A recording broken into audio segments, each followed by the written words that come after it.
तारा खपन था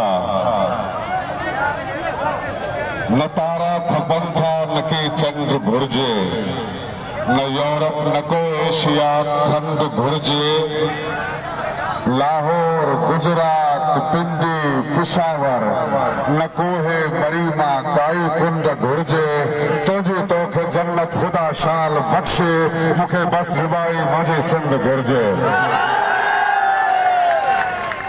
आजो कहना गो अफगानी दो एहतजाज में शरीक थिंदड़ मोहब वतन सिंध जो पुटन जसकम चेयरमैन सनान खान कुरैशी समेत उन्हनि जी सॼी तंज़ीम ऐं मुंहिंजे सॼी सिंध जा ही नौजवान सुभाणे जा वारिस धरती जा वारिस हक़ मौजूद जीएस। दोस्तों तहरीकूं जन्म तॾहिं वठंदियूं आहिनि जॾहिं धरती रत घुरंदियूं आहिनि उन्हनि खे ॾिबो आहे। शहीद बिलाल काका पंहिंजो रत ॾिनो ऐं पंहिंजे नफ़रत जो इज़हार कयो। तहां खां ई उथंदड़ तहरीक जेका अॻई असांजा क़ौमी दोस्त सभु असां आहिनि सफ़र में हासिल बाबा ही धारिया अफ़गानी असांजी धरती मुक़दस सिंध मां पंहिंजा पलीत पेर राहे वञनि।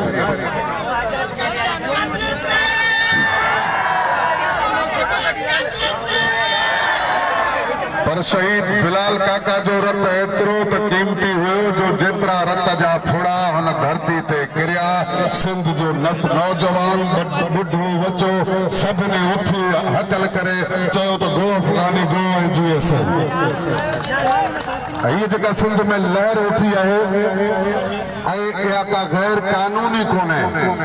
1979 खां पोइ पाणे जे मुल्क में जंग लगी रशियन अफगान जंग खां पोइ उतां जी आवाम खे हिन मुल्क मुहाजिर तौर पनाह ॾिनी जेसी तो तव्हांजे मुल्क में अमन थिए तव्हां असांजे मुल्क में रही सघो था।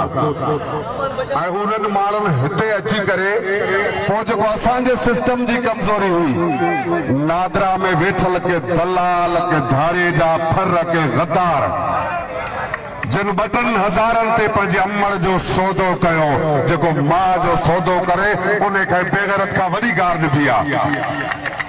उन्हनि हज़ारनि चंद हज़ारनि ते डोमिसाइल शनाख्ती कार्ड अफगान मुहाजिरीन खे ठाहे ॾिना जेके हिन धरती जा बाशिंदा करार ॾिना विया।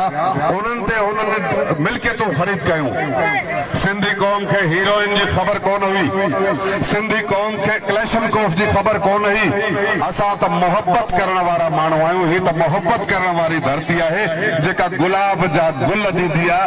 असांखे हुननि क्लैशनकोफ ॾिनी, हीरोइन ॾिनी, आफीम ॾिनी।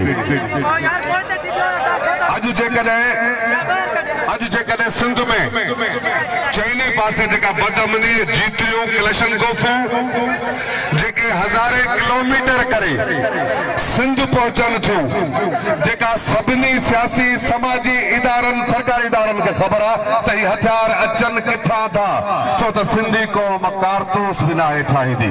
सिंधी क़ौम पुरअमन क़ौम आहे। सिंधी क़ौम कारतूस बि कोन ठाहींदी आहे पर हुतां हथियारनि जूं ट्रकूं चरसनि जूं हीरोइन जूं ट्रकूं अचनि पियूं।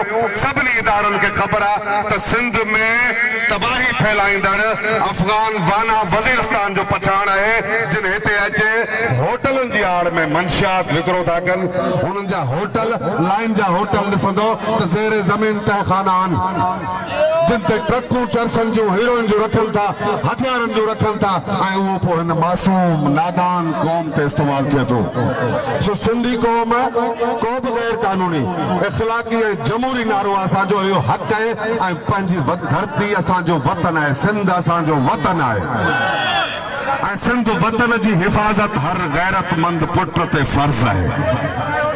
सो सॼी सिंध हुकूमत खां वठी वफ़ाक़ ताईं यको वक़्तनि खां सिंधी क़ौम रोडनि ते बाबा ही जेके नाजाइज़ धारिया आहिनि हिननि खे कढो। अञा ताईं सिंध हुकूमत ख़ामोश आहे पर असां सिंध जे गैरतमंद पुटनि खे चऊं था अचो त पंहिंजो हिकिड़ो वाइदो कयूं इन धारे पठाण जो समाजी मुआशी बाइकाट कयूं था। सिंध जो कसम खणी नारो हणिजो त बाइकाट कयो था। कंहिं बि क़िस्म जी ख़रीदारी जो बाइकाट कयो था त पोइ पंहिंजे धरती जे कसम जी लज रखिजो। ख़ुदा तव्हांखे ख़ुशि करे जीएस।